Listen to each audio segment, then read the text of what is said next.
kind of got my start pretty much from being a kid growing up on hip hop music. So this is the problem, is that they fucking juice you just to keep you maintained. And then all these companies want to only start giving out 3% raises a year, which is the cost of living. That's what the cost of living goes up a year. So you never really make advancements in your job.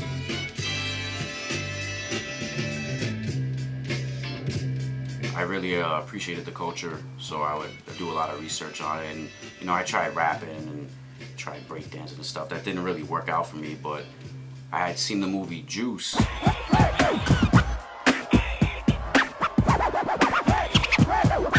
That kind of like sparked it a little bit for me.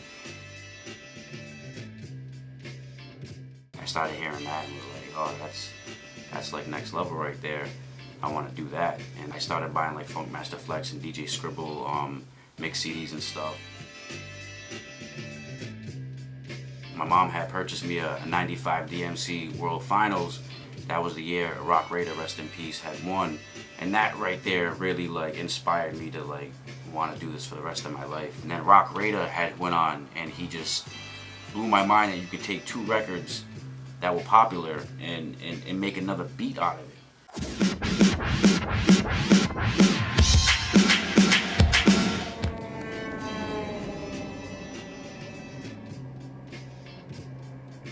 There's way more to it than just pushing buttons, but there is DJs out there that just, you know, go out there and you know, push buttons. But for the majority of us like DJs, we put in the work, we practice.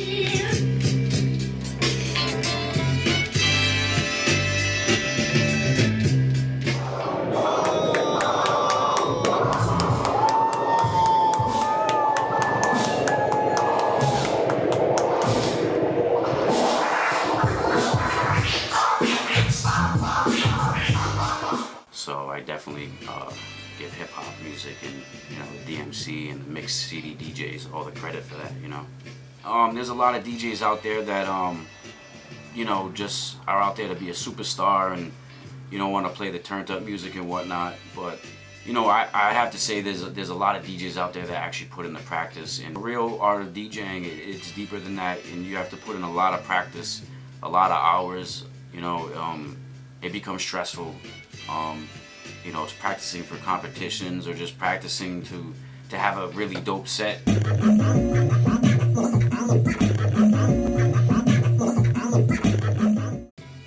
I've done features with like Rusty Jux, Rex, done stuff with like Acrobatic. I did cuts for Chris Rivers, which was Big Pun's son, rest in peace. So I've done a lot of things with some really great local artists that are, you know, up and coming, that, you know, reached out to me to put me on these opportunities. I started buying all these mix CDs like Funk Master Flex and DJ Scribble and DJ Harry, and I was just like, man, these guys blends and these cuts, it's just crazy.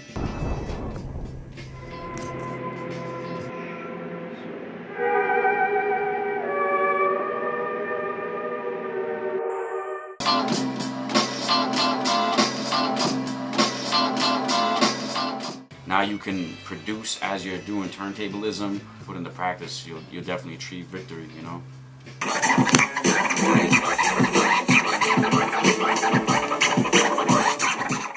That's it, like this is what I want to do for the rest of my life. I'm going to practice 10 hours a day if I have to. I want to sound like these guys, I want to be on these guys' levels. When I started, it was vinyl.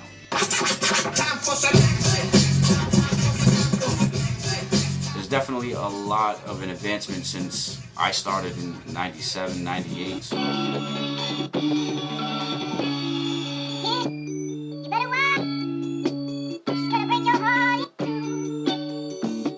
still make the soulful or the hardcore hip hop beats, you know.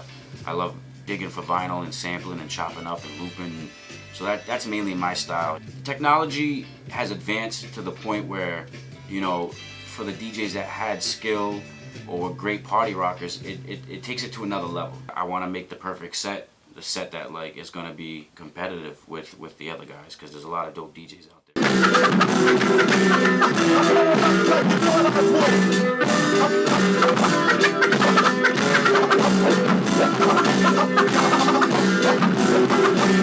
I definitely appreciate the technology And there's, you know, it's really the skill level you put behind your equipment, whether you're using turntables or controllers or drum machines. You gotta put in the practice. And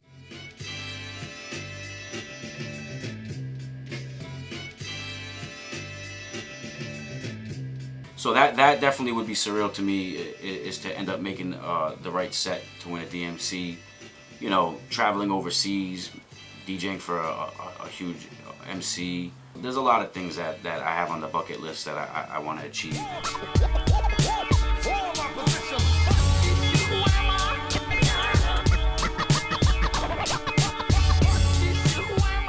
I'm just taking it day by day, and you know, just inspiring from everyone around me and stuff.